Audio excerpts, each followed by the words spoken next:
Meet me on the softer side. Meet me on the softer side. Softer side of your heart. Hi there, and welcome to the Skylight Books author reading series. You can find out about this and all of our other author events at www.skylightbooks.com, where you can also browse our inventory as well as order books online. You can also follow us on Twitter or even be our friend at facebook.com. If you'd like to talk to a real person, we can be reached at 323-660-1175. And don't forget, Skylight Books depends on listeners like you to help support us. So whether you're in our neighborhood or browsing online, buy a book or two to help ensure that we'll be around for a long, long time. Thanks and enjoy. Please welcome Lorrie Moore.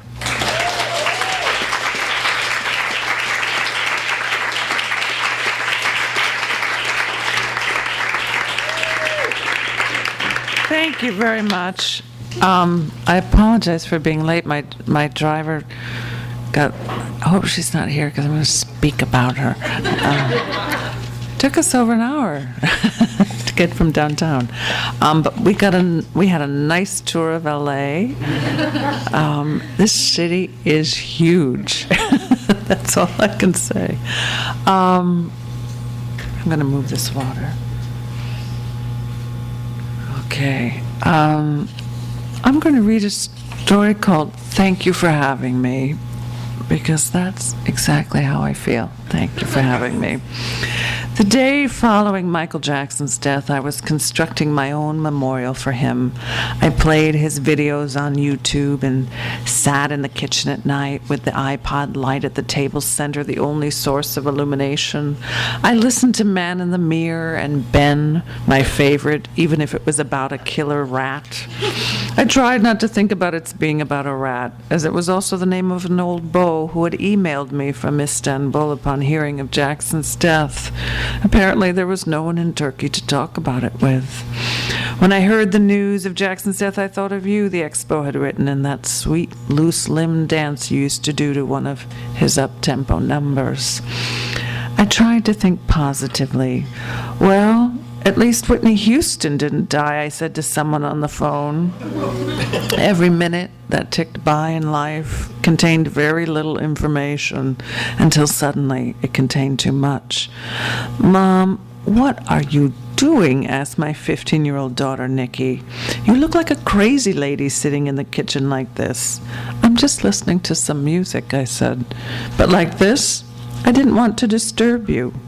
You were so totally disturbing me, she said. Nikki had lately announced a desire to have her own reality show so that the world could see what she had to put up with.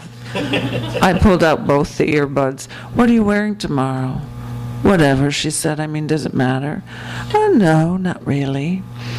Nikki sauntered out of the room. Of course it did not matter what young people wore.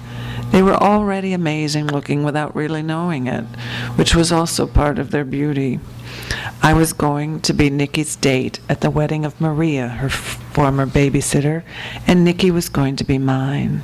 The person who needed to be careful what she wore was me. It was a wedding in the country, a half-hour drive, and we arrived on time, but somehow we seemed the last ones there. Guests milled about semi-purposefully. Maria, someone is reading along in the back, and I'm going to be making changes. I wonder if she's noticing that. Oh.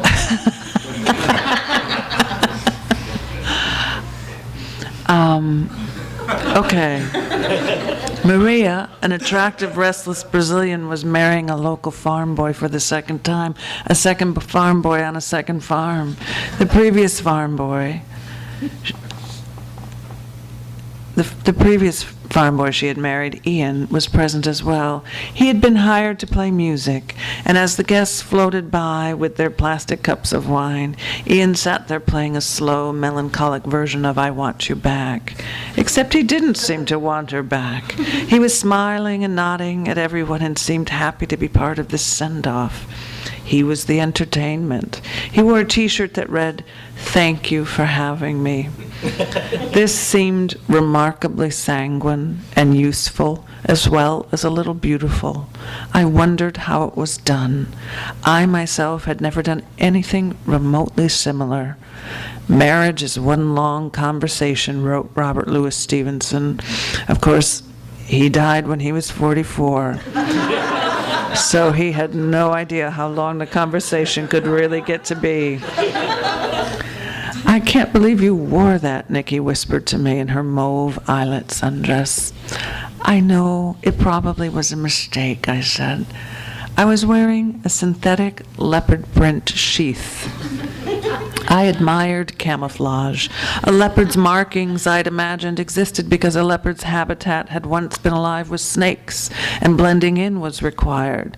Leopards were frightened of snakes and also of chimpanzees, who were in turn frightened of leopards. A standoff between predator and prey, since there was a confusion as to which was which. This was also a theme in the wilds of my closet.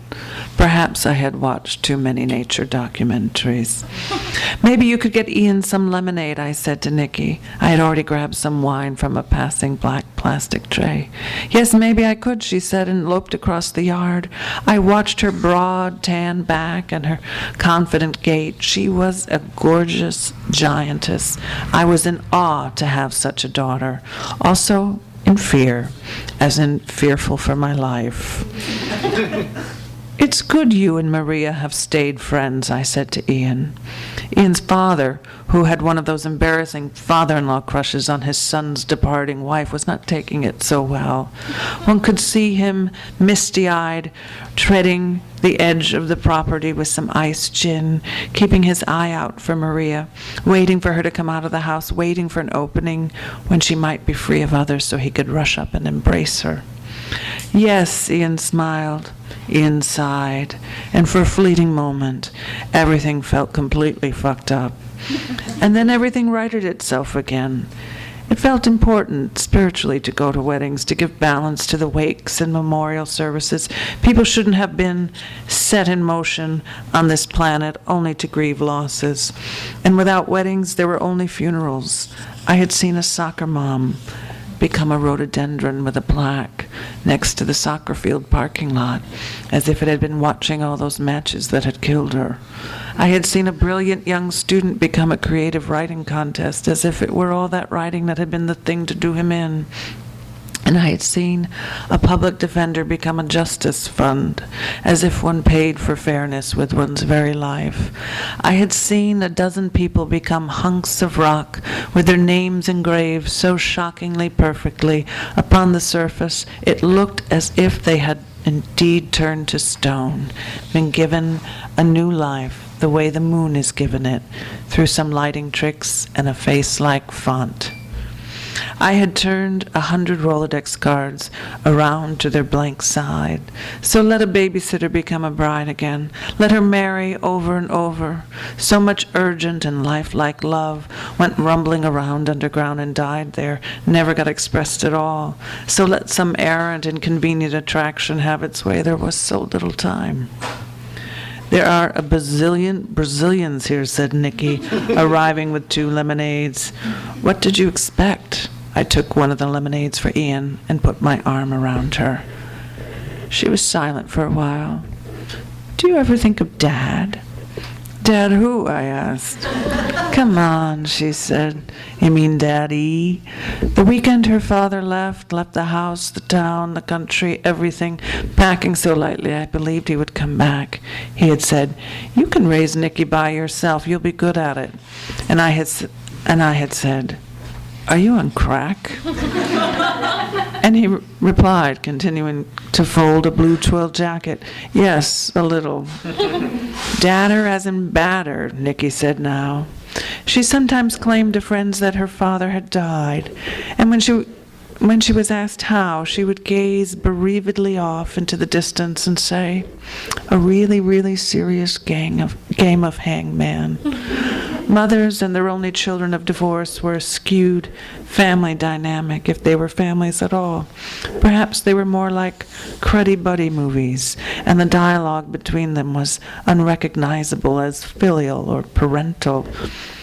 Still, I preferred the whole thing to being a lonely old spinster, the fate I once thought I was most genetically destined for. If you were alone when you were born, alone when you were dying, really absolutely alone when you were dead, why learn to be alone in between? If you had forgotten, it would quickly come back to you. Aloneness was like riding a bike at gunpoint with the gun in your own hand. Aloneness was the air in your tires, the wind in your hair. You didn't have to go looking for it with open arms. With open arms, you fell off the bike. I was drinking my wine too quickly. Maria came out of the house in her beautiful, shoulderless wedding dress, which was white as could be. "What a fantastic costume," said Nicky archly. She was fearless. I felt paralyzed beside her, and the love I had for her was less for this new spiky Nicky than for the old spiky one, which was still inside her somewhere, though it was a matter of faith to think so. Surely that was why faith had been invented, to raise teenagers without dying. Although, of course, it was also why death was invented, to escape teenagers altogether. "I can't believe Maria's wearing white," said Nicky. I shrugged. What color should she wear?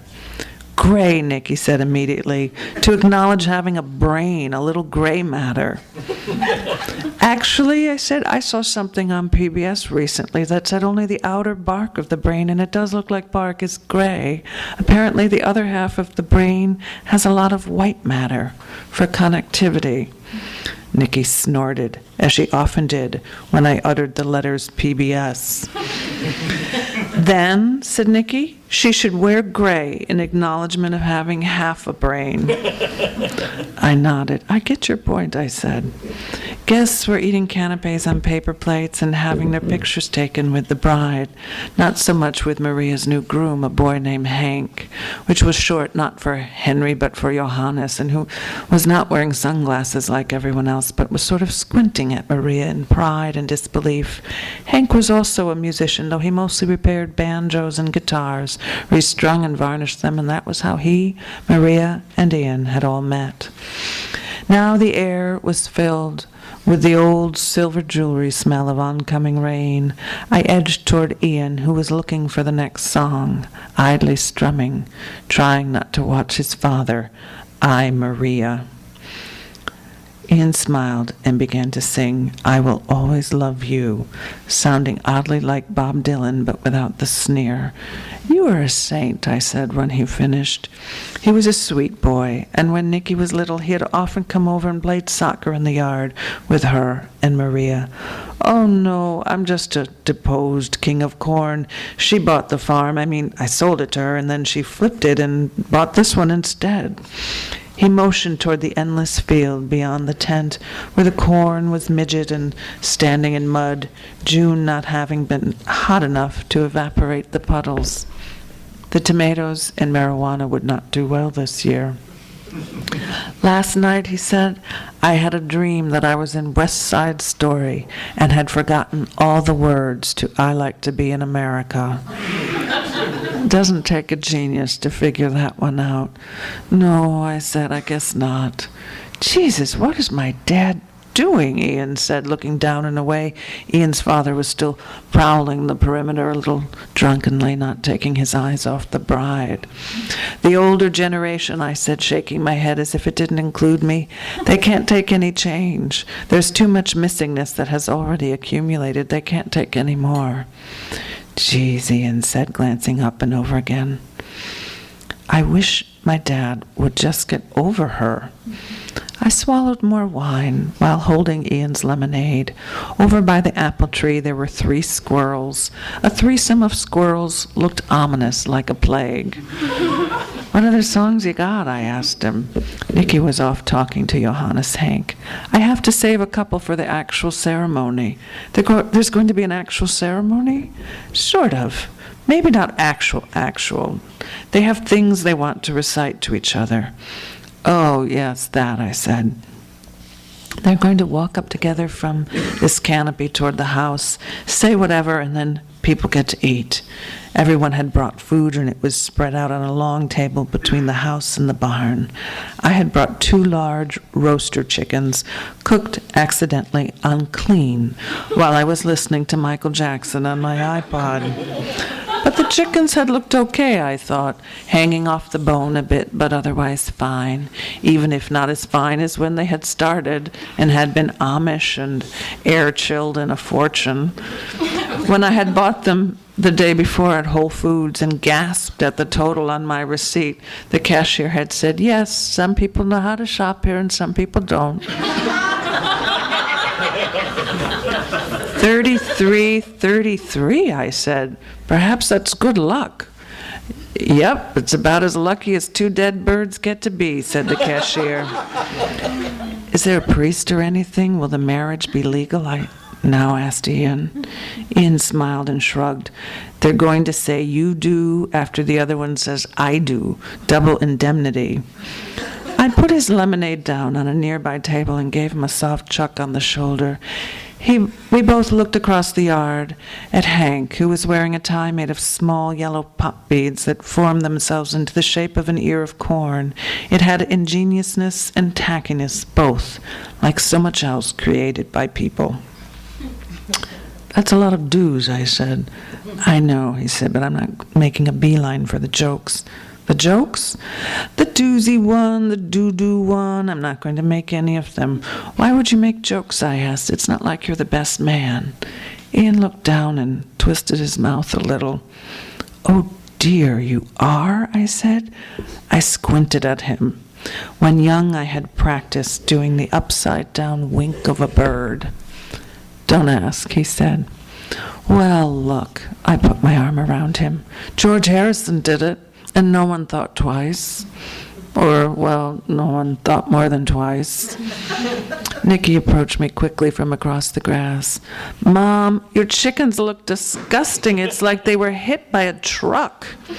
The wedding party had started to line up, except Ian, who had to play. They were going to get this ceremony over with quickly before the storm clouds to the west drifted near and made things worse.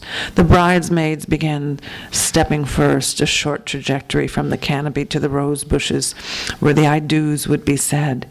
Ian played "Here Comes the Bride." The bridesmaids were in pastels. One, the light peach of baby aspirin. One, the seafoam green of low-dose clonazepam. The other, the pale daffodil of the next lowest dose of clonazepam. What a good idea to have the look of Big Pharma at your wedding. Why hadn't I thought of that? Why hadn't I thought of that until now? "I take thee, dear Maria." They were uttering these promises themselves, just as Ian said they would. Hank said "I do," and Maria said "you do," then vice versa.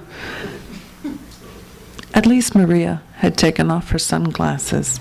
"Young people," I tried not to say out loud with a sigh. Time went slowly, then stood still, then became undetectable. So who knew how long all this was taking? A loud noise, like mechanized thunder, was coming from the highway. Strangely, it was not a storm. Oh, that's not mine. A group of motorcyclists boomed up the road, and instead of roaring by us, slowed, then turned right in at the driveway, a dozen of them, all on Harleys. I didn't really know motorcycles, but I knew that every biker from Platteville to Manitowoc owned a Harley. That was just a regional fact. They switched off their engines. None of the riders wore a helmet. They wore bandanas, except for the leader, who wore a football helmet with some plush puppy ears which had been snipped from some child's stuffed animal, then glued on either side. He took out a handgun and fired it 3 times into the air. Several guests screamed. I could make no sound at all. The biker with the gun and the puppy ears began to shout, "I have a firearms license, and those were blanks, and this is self-defense because our group here has an easement that extends just this far into this driveway. Also, we were abused as children and as adults, and moreover, we've been eating a hell of a lot of Twinkies. Also, we are actually very peaceful people. We just know that life can get quite startling in its switches of channels, that there is a river and sea figure of speech as well as a TV one, which is why as life moves rudely past, you have to give it room. We understand that. An occasion like this means no more forks in the road. All mistakes are behind you, and that means it's no longer really possible to make one. Not a big one. You've already done that. I need to speak first here to the bride." He looked around, but no one moved. He cleared his throat a bit. "The errors a person already made can step forward and announce themselves and then freeze themselves into a charming little sculpture garden that can no longer hurt you, like a cemetery. And like a cemetery, it is the kind of freedom that is the opposite of free." He looked in a puzzled way across the property toward Maria. "It's the flickering quantum zone of gun and none, got and not." He shifted uncomfortably, as if the phrase flickering quantum zone had taken a lot out of him. "As I said, now I need to speak to the bride. Would that be you?" Maria shouted at him in Portuguese. Her bridesmaids joined in. "What are they saying?" I murmured to Nikki. "I forgot all my Portuguese," she said. "My whole childhood I only remember Maria saying good job to everything I did. So now I think of that as Portuguese." "Yes," I murmured, "so do I." "Good job," Nikki shouted belligerently at the biker. "Good job being an asshole and interrupting a wedding." "Nikki, leave this to the grown-ups," I whispered. But the guests just stood there, paralyzed, except Ian, who seemingly very far off on the horizon slowly stood, placing his guitar on the ground. He then took his white collapsible chair in both hands and raised it over his head. "Are you Caitlin?" The puppy-eared biker continued to address Maria, and she continued to curse. Waving her sprigs of mint and spirea at him, she gave him the finger, and when Hank tried to calm her, she gave Hank the finger.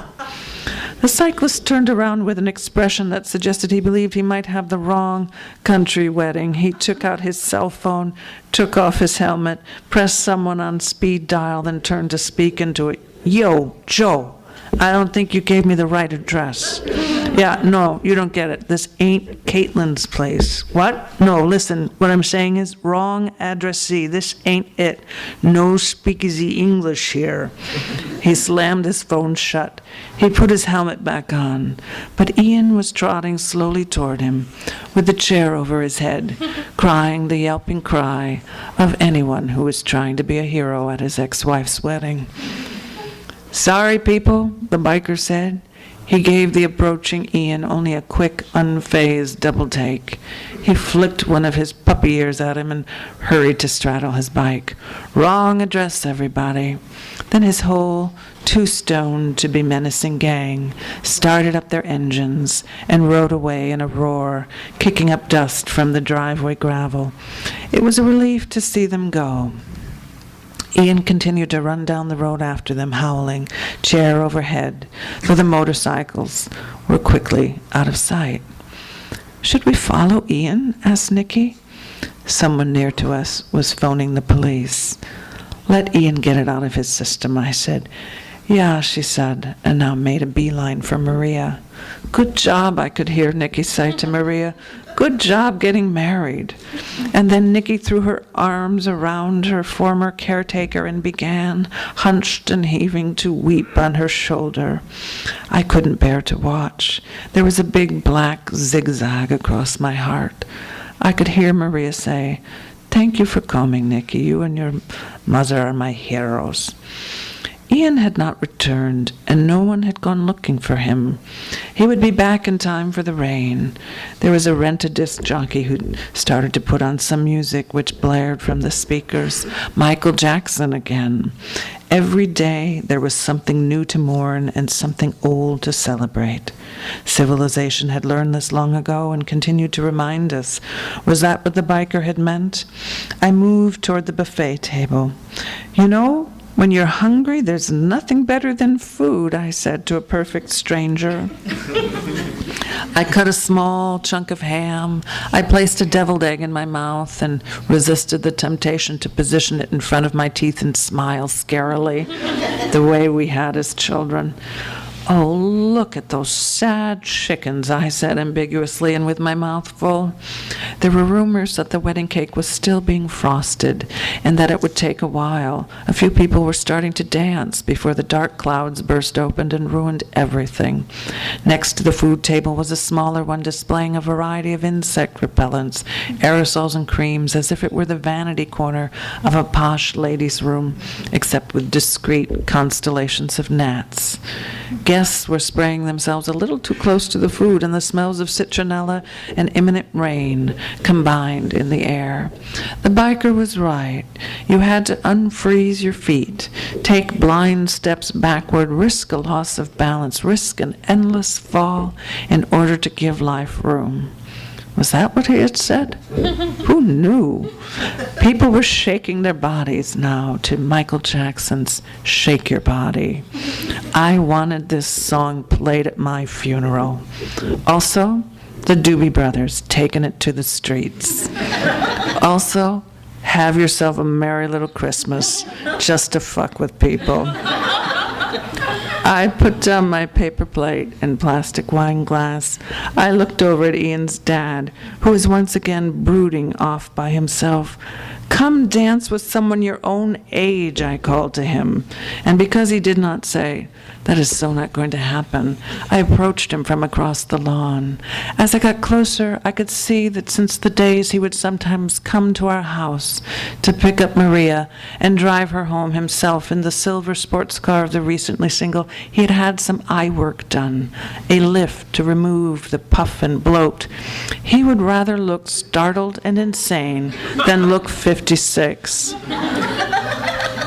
I grabbed both his hands and reeled him around. "Whoa," he said with something like a smile, and he let go with one hand to raise it over his head and flutter it in a jokey jazz razzmatazz. In sign language, it was the sign for applause. I needed my breath for dancing, so I tried not to laugh. Instead, I fixed my face into a grin, and for a second, the sun came out to light up the side of the red and spinning barn. That's the end. Thank you. I'll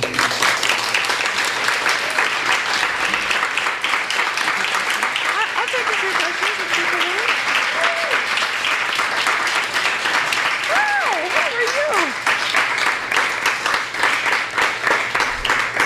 There's a familiar NYU face in the audience here in the front row. I can try to take a few questions if you've already heard this story. You heard it, I think, when I first, the very first time I ever read it out loud. Yeah, God. How long did it take to write that story? 15, 20 minutes. Yeah. I don't know. It took, it takes months and months. If you count all the drafts and stuff. I don't really end up knowing how much time it takes. I used to have a computer, and maybe my computer could still do this. I had an old one of the original, Mac laptops that it didn't even have a modem.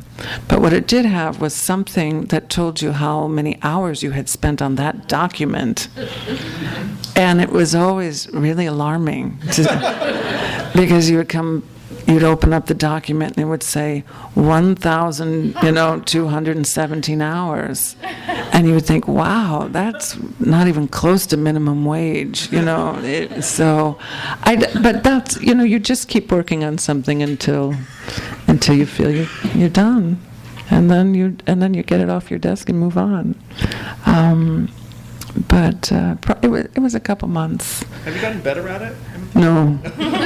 No, that's the weird thing about this job is you don't get better at it. It's not like other jobs where you improve and in fact, you could get worse.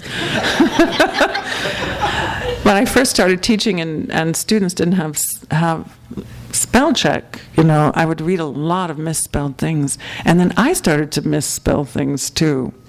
So it really was wrecking my writing in a lot of different ways. I would go, disappeared, 2 S's, 1 P. Yeah, that looks right to me.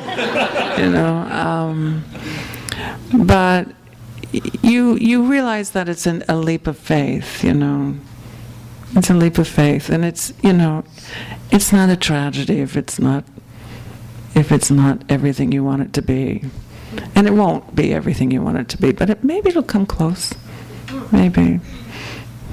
Yeah. Do you ever reread what you wrote like 20 years ago? Oh, I try not to. I really try not to. Most writers do. No, I mean, I have opened up my first book or my second book and gone like this, and then shrieked and slammed it shut.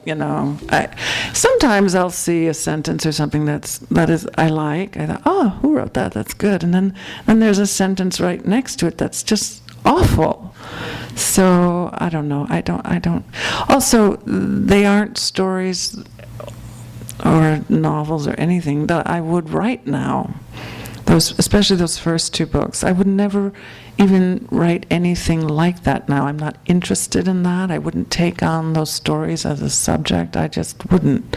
So I'm not even interested as a reader. If someone else had written them, I wouldn't even read them.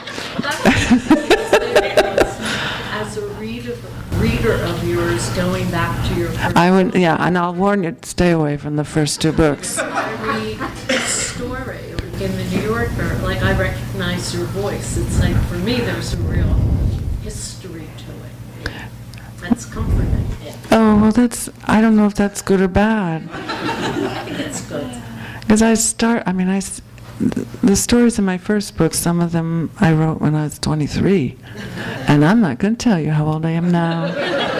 But it's not 23.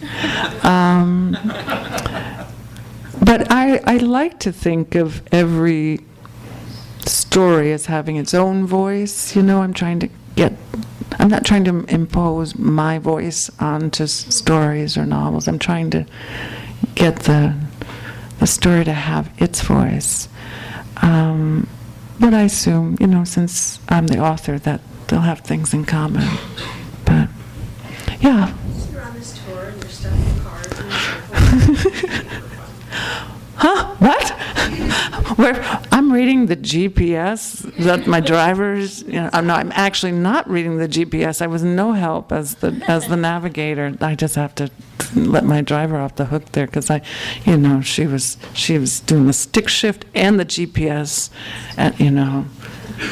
and I was going, oh, I think this is Melrose right here. And she said, we don't want Melrose, we want Melbourne or something, or vice versa, something. And then I would say, this is West Hollywood, isn't it? And she would say, no, this is not West Hollywood. This town is indecipherable to me. It's really, really huge. So I am reading. I know I should give you a more interesting answer. Here's what I do when I travel. I usually take a bunch of old New Yorkers. And I also take student work, but I tend to read the old New Yorkers first. And because I think it's perfect airplane reading. And so on the airplanes, because sometimes I have to take motion sickness medication, so it's not so good. So I can read a short story and then I'm out, falling asleep. But I read a Jonathan Lethem story called Pending Vegan. Wasn't that good? Taking place at SeaWorld. And he makes a lot of, I don't know why he doesn't take the rap for this. He was making a lot of puns and things. SeaWorld, seafood, he was doing all that. But it was an interesting story. There was a story from an old January issue by Antonia Nelson. I'm sure I'm saying her name wrong. Toni Nelson. Antonia Nelson, called First Husband. That was just fantastic. Did anyone read that? Yeah. Didn't you love it? Yeah. It was very good. I read a Tessa Headley story. Am I saying her name right? I'm saying everyone's name is wrong. Which was also very interesting and seemed like a section of a novel, but I don't think it was. And then I read a Malcolm Gladwell piece and, did the nonfiction stuff. Oh, there's a hissing on Malcolm Gladwell. And then I read a piece on death certificates and how they are a genre of fiction, apparently. So if the short stories aren't working out, you can just move directly to death certificates.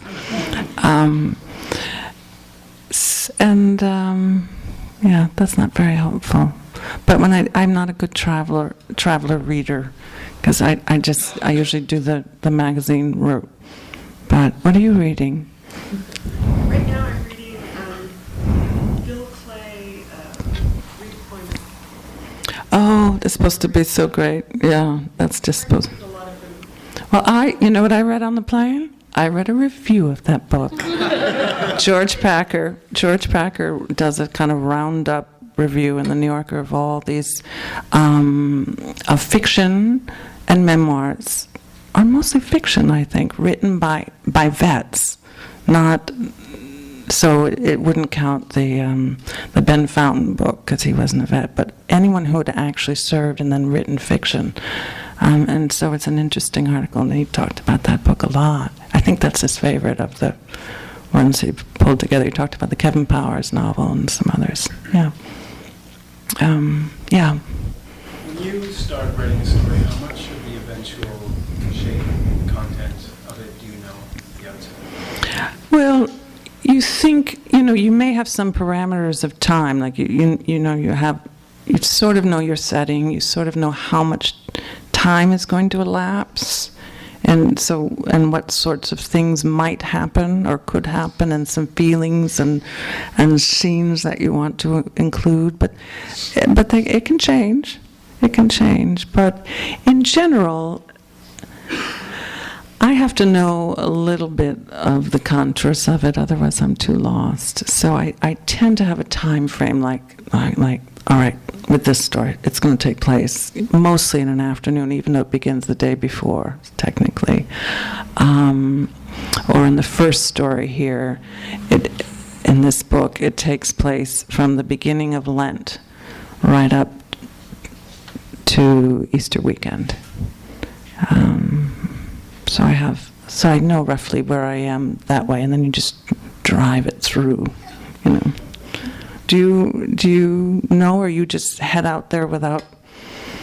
And then inevitably I get lost, and I wondered if I should tell myself this. Yeah, I think you should. It's long, or it's only going to be about this, because I, like you say, have scenes and some ideas, and then when I start, it just... It's good to have an idea of the ending, and I've said before that I often jump ahead and write the ending, and then so that I have that, because the ending is very key, and then you kind of head toward it. I do start with the beginning, then get the ending sort of, and then fill it in, move toward it. But it is a journey. It's a short trip, and when you get in your car on a Sunday to take a short trip, it's sometimes good to know a little bit where you might want to go. Otherwise, you might just spin around in a parking lot, But it's also fun to get lost, So it's good to have a little bit of both. But if you have a destination or some little thing that makes you feel safe, so you don't feel like you're headed out into this, horizonless ocean, that's very scary. It'll be helpful. Now, it all may change. By the time you get to the end, you may just change everything. But it's good to have some, at least, makeshift, temporary sense of shape and destination. And then you can change your mind. It's a beautiful thing. Yeah, hi. Thank you. That was so lovely. It's so good to see you. But no one can see you. Do you want? And listen to you read. I was was just wondering, because like the other lady, I've been reading you for a long time, and I wondered if over the course of these years, your sort of rituals for writing had changed, and yeah, how writing felt for you as your life. I think I'm much. When I first started writing seriously in graduate school, I'd been working a very, it was not a 9-to-5 job. It was like a 9-to-7 job. It was a lot of hours a week. So I was so grateful to get to graduate school where I could just wake up every morning and read and write. And so I was grateful for writing. But then I got a little used to that. And but I'm still grateful for any time I have. I mean, I think I was about to say I'm more grateful for writing at all when it occurs. I'm more grateful for those chunks of time that can make it happen. But I was actually grateful from the beginning for when I had those. But so I don't know. I think I do drink more coffee than I used to, but I need to, and I don't know. I might be less afraid of making a mistake, but also less. I was talking about this with Chang Ray Lee in Philadelphia, because we both were talking about our first novels, and which were really kind of experimental and kind of nuts. And we said, when you don't know what you're doing, you get really ambitious. And then we laughed our heads off, even though we'd wasted years writing those books. He had actually written part of his novel in Byronic couplets, and he had just put everything he could in it. So there's a way in which you pull back a little bit. You get maybe a little more conservative, but also a little less fearful, if that makes sense, that contradiction. But thank you. Thank you. Yeah, one more question. What did...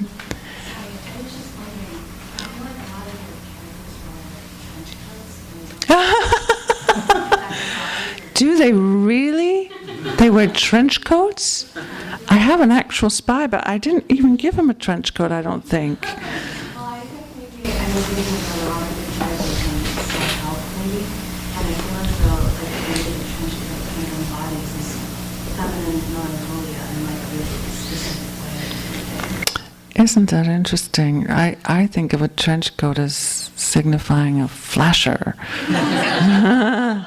Is there more than one trench coat in that first book? It's interesting you say that, because there was a playwright who decided to put that first story in self-help, which does have a...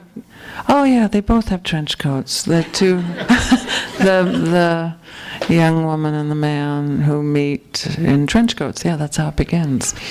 And she did a kind of choreography of that story. And this was in London thing, one always agrees to have these things done in foreign countries, so none of your friends will actually see them. But I was sent a little footage of it. I didn't see it. I wasn't there for when it opened. But she put everyone in trench coats, and she had all the dancers moving around with their trench coats. I thought, that's really interesting. But I didn't think it was in more than that story, but I don't know. I don't know why I did that. Maybe I was longing for a trench coat. I don't know. I don't think I've ever owned a trench coat. Are they back in style? I don't know. But, yeah. Stealing a little bit from a New Yorker fiction podcast where they were reading one of your stories and talking about it, but then elaborating on that. But they were saying how you just dive right into your characters. You don't give a lot of backstory. You kind of like hit the ground running with where we are, etc. When you're creating these characters, do they have a backstory in your head? I think you do a beautiful job of filling it in this like subtle way as your stories continue. But like, do you create little mini bios as you're approaching these characters? I don't create that much that I don't use, but I do weave in. there's a lot, for instance, there's a lot of backstory that gets registered in the story Wings, for instance. There's a little bit of backstory in the one that I read, so you got some of that. There's backstory in almost every single story, not a lot, but the part of the background of the character that matters to the current story, I will include. Yeah. I guess. Shall we do that? Okay. The word bark has a number of similar meanings, some which have no similarity whatsoever, like embark and things like that. So what is the overarching message of the title? There is no message. That's why fiction writers write. They have a lot of different messages that kind of contradict each other. They have a lot of questions and then different answers to the same questions. So the bark is just a sort of lovely Anglo-Saxon word that means a lot of interesting different things, and it shows up in every single story. Basically, it's an evasive move on my part because I didn't want to have a title story, because I just think it puts so much pressure on a title story to have one story be the title of the whole book, and I didn't. And so I think I have 4 collections now, and 3 out of 4 do not have title stories. And the one that does have a title story, the title story is terrible. It shouldn't have been the title of the book. It's not good. But I'm interested in words and images that recur through the stories. And in this one, I noticed the word bark in every single one. But, you'll probably find the word bark in every single story written by every single writer. It's a great word. I mean, English is a great language. It's sort of sprawling and full of other languages and different strands. And that's a nice sort of, Anglo-Saxon thing. From the Germanic tribes that invaded England, whatever. Bark. Thank you very much for coming.